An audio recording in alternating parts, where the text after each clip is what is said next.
ผ่านมาเนิ่นนานเหมือนสายทางไหลไปบ่หวนคืนแต่มีคำหนึ่งที่มั่นคงและยั่งยืนบ่อาจลืมความเป็นเพื่อนดีต่อกันยามยังอยู่สุขและทุกข์ช่วยแบ่งปันมิตรภาพนั้นจงหาสาไว้หากวันใดล้มลงเพื่อนจงลุกสู้ใหม่เฮาจะก้าวเดินไปพร้อมกันคำว่าเพื่อนนั้นคือความห่วงใยคำว่าเพื่อนจริงใจเสมอมาคำว่าเพื่อนบ่มีวันห่างลา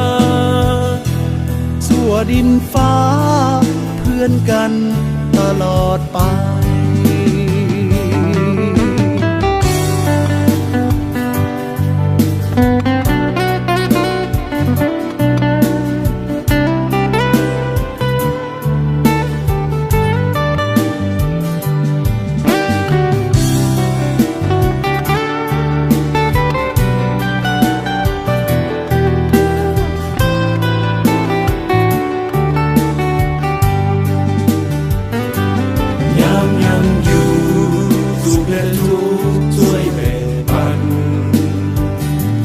มิตรภาพนั้น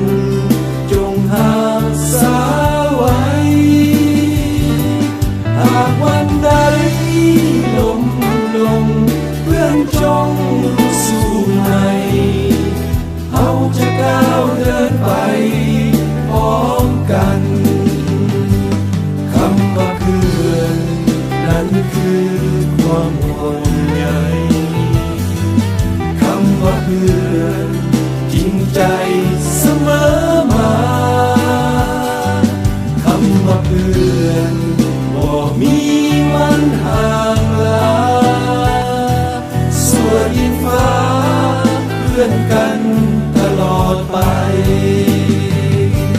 ส่วนดินฟ้าเพื่อนกัน